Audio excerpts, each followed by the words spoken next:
পারে, কিন্তু সেনাবাহিনীকে আপনি চাকর বাকর বলতে পারেন না। সেনাবাহিনী চাকর বাকর না। আপনি যেই তুচ্ছাত্মক শব্দ ব্যবহার করছেন সেনাবাহিনী সম্পর্কে, এটা খুবই আপত্তিকর, খুবই আপত্তিকর। ফুয়াদ সাহেব, আপনি এইভাবে আমাদেরকে আপনি আহত করে কথা বলতে পারেন না। আপনি তো ধর্ম পালন করেন, আমি যতদূর জানি আপনি ধার্মিক মানুষ। তাহলে এইভাবে একটা বাহিনীকে নিয়ে এইভাবে তুচ্ছাত্মকভাবে কথা বলবেন কেন? আপনি সেনাবাহিনীর আজকে প্রত্যেকটা সেনা সদস্য যে পরিমাণে কষ্ট করছে আমি জানি। আমি 4-5টা ব্যাটালিয়নে চাকরি করেছি। আমার ব্যাটালিয়নের সৈনিকদেরকে আমি দেখেছি কি কষ্ট করেছে। 5 তারিখে, 6 তারিখে, 7 তারিখে উত্তরা, মোহাম্মদপুর, মিরপুর, ভাসানটেক অনেক মানুষ আমাকে ফেসবুকে আমাকে ফোন দিয়েছে। তাদের প্রত্যেককে রেসপন্স করেছি।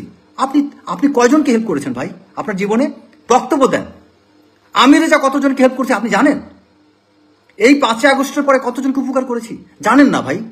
আপনি ফুয়াদ সাহেব আমার কাছে ফোন করে উপকার চাইলে আমিও আপনার জন্য দৌড়ে যেতাম। ভাই আমরা হচ্ছে ওই রকম। আমাদেরকে কেউ সাহায্য চাইলে পারি না পারে আগে যাই। কাজ করতে যাই 10টা ভুল হতে পারে ভাই, 100টা কাজ করলে 10টা ভুল হতে পারে, কিন্তু আমরা কাজ করি। We work, we are not getting viral. আমরা ভাইরাল হওয়ার জন্য খুব মুখরোচক বক্তব্য দিয়ে বেড়াই না ভাই। আপনি যেভাবে আপনি ভালোভাবে আপনি সেনাবাহিনীকে বক্তব্য দিচ্ছেন, সেনাবাহিনী পুরো ক্লোজ করে দেন, বাদ দিয়ে দেন না, দেখি না দেশ চালান। সেনাবাহিনী আজকে থেকে বাদ, পারবেন চালাইতে? সেনাবাহিনী একদম সেনাবাহিনীর যা করার কথা তাই করবে। সেনাবাহিনী ব্যারাকে থাকবে। সেনাবাহিনী আজকে ট্রেনিংয়ে পাঠিয়ে দিবে, জেনারেল ওয়াকার সমস্ত সেনা সদস্যকে আজকে ব্যারাকে পাঠিয়ে দিবে। আর কয়েকদিন পরে সামার কালেকটিভ শুরু হয়ে যাবে।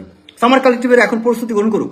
উনি প্রত্যেকটা ব্যাটালিয়নে কোম্পানি ট্রেনিং এর কাজ শুরু করে দেব। ফুল সেনাবাহিনী ব্যারাকে যাক, দেখি আপনি দেশ চালান না, কি করতে পারেন। আপনার হাত কি মুরাদ আছে ঠেকান না। আপনি আওয়ামী লীগের সময় তো বক্তব্য দিচ্ছেন, কি করতে পারছেন, কি উল্টাইতে পারছেন? আপনার বক্তব্য কি হয়েছে? বাংলাদেশ কি উদ্ধার করছেন আপনার এক বক্তব্যের মাধ্যমে? বলেন। সুন্দর বক্তব্য দিয়েছেন, ভাইরাল হয়েছেন, আপনার বক্তব্যে আমিও ফ্যান। So what? এতে কি উন্নতি হয়েছে? দেশটা কি বদলাইতে পারছেন আপনি? ইম্প্যাক্টফুল কি করছেন? মার্কেটিং একটা শব্দ আছে, ইম্প্যাক্টফুল। আপনি যতই বক্তব্য দেন, যতই অ্যাডভার্টাইজমেন্ট দেন, আপনার ইম্প্যাক্ট কি ছিল বাংলাদেশের প্রতি? আপনার কোন কাজটা বাংলাদেশে কি ইম্প্যাক্ট আনছে বলেন? ইম্প্যাক্ট হচ্ছে জেনারেল ওয়াকারের রোল, যেই রোলটা আজকে ইকবাল করিম ভুঁইয়ার মতো একটা চমৎকার সেনাপ্রধান নিতে পারেননি বিধায় তিনি আজকে বিতর্কিত হচ্ছেন। ভদ্রলোক আজকে একটা ফেসবুক পোস্ট দিয়ে ক্লারিফিকেশন দিচ্ছেন। জেনারেল ইকবাল করিম ভুঁইয়ার মতো একটা মানুষকে এই যে ক্লারিফিকেশন দিতে হবে, এটি আমার কাছে খারাপ লাগে, কারণ he was one of the finest general. But একটা ভূমিকা নিতে পারেননি সে 2014 সালে 15 সালে ইকবাল করিম ভুঁইয়া একটা ভূমিকা নিতে পারেননি বিধায়, সিদ্ধান্ত নিতে পারেননি বিধায় আজকে তিনি ভিলেন। কিন্তু জেনারেল ইকবাল করিম ভুঁইয়া, এটা সত্য, অনেক জেনারেল অনেক ভালো একজন অফিসার। একটা সিদ্ধান্তের কারণে লোকটা আজকে ভিলেন হয়ে গিয়েছে, এবং একটা বক্তব্যের কারণে আজকে উনি বলেছিলেন রাওয়ার, সেও কিন্তু এই আন্দোলনের জন্য বলেছিল এনাফ ইজ এনাফ। এই শব্দটা অন্য জেনারেল নিতে পারেন, ইকবাল করিম ভুঁইয়া বলেছিল। কিন্তু তিনি একটা বক্তব্য দিয়েছিলেন যে সেনাবাহিনী ব্যারাকে ফেরত যাক। এই কথাটার কারণে আমরা সেনাবাহিনী কর্মকর্তারা এটা পছন্দ করি নাই।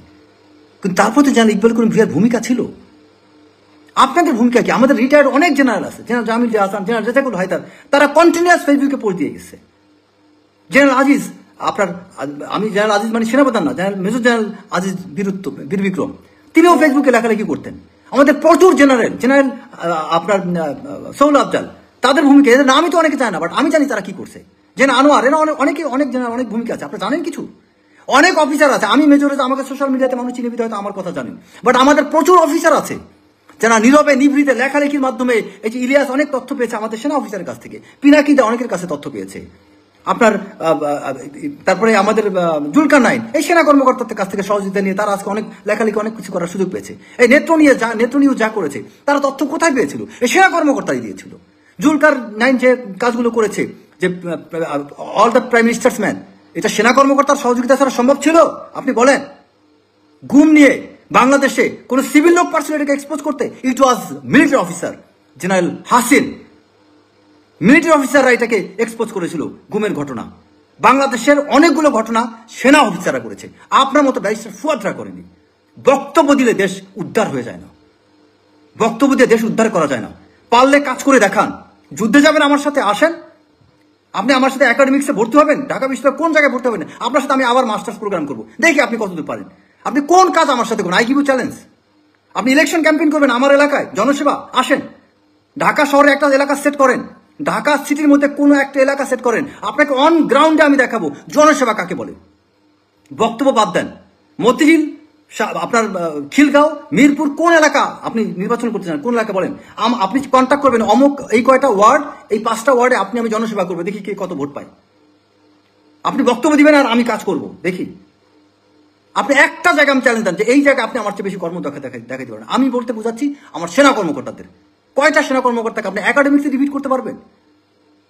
আপনি ব্যারিস্টার হিসেবে কয়টা মামলা দেখছেন আমি জানি না, বাট আমি সেনা কর্মকর্তা হিসেবে আমি কয়েকটা মামলায় আমি ডিফেন্ডিং অফিসার ছিলাম, যেটা আপনারা যেমন আপনার ওই যে আমাদের কোর্ট মার্শাল হয়, আমি নিজে ডিফেন্ডিং অফিসার ছিলাম, এবং কয়েক ডিফেন্সিভ অফিসার যে কয়টা ছিলাম তার মধ্যে অধিকাংশ কেস আমি জয়লাভ করছি। ডিফেন্ডিং অফিসার দায়িত্ব হচ্ছে একটা মানুষের বিরুদ্ধে যে কোর্ট মার্শাল হয় তখন তাকে সেভ করা, আর যিনি প্রসিকিউটর থাকেন তার দায়িত্ব হচ্ছে আর্মির পক্ষে তাকে ফাঁসানো। আমি প্রসিকিউটর হিসেবে কাজ করছি, ডিফেন্ডিং অফিসার হিসেবে কাজ করছি, কারণ আমরা মিলিটারি অফিসাররা manual of military law MBML এটা নিয়ে পড়াশোনা করা, আমরাও আইন কিছুটা জানি ভাই। প্রত্যেকটা সেনা কর্মকর্তাকে সব লাইনে ট্রেন করা হয়, আমরা ল নিয়েও পড়াশোনা করি, আমরা মার্কেটিং এর কাজও জানি। আপনি ক্যান্টিনের কথা বলবেন, প্রত্যেকটা বাংলাদেশ না ওয়ার্ল্ডের সমস্ত কান্ট্রিতে ক্যান্টিন থাকে।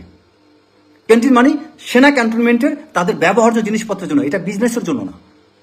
আর আপনি সেনা কল্যাণ যেটা দেখেন এটা রিটায়ার্ড অফিসাররা চালায়, না জেনে আর্মিকে নিয়ে কথা বলবেন না। হ্যাঁ, কিছু কিছু কাজ একটু বাড়াবাড়ি হতে পারে, সেটার জন্য তো আপনি ঢালাও ভাবে এটা করে, এবং সেই বাড়াবাড়িগুলো এই শেখ হাসিনার কারণে হয়েছে। শেখ হাসিনা ঢালাভাবে সেনাবাহিনীকে বিভিন্ন কাজে ইনগেজ করতে চেয়েছে, ভারত চেয়েছে সেনাবাহিনীকে আজে বাজে জায়গায় ইনগেজ করতে, বাট আমরা সেনাবাহিনী নিজেরা তো এটা চাইনি।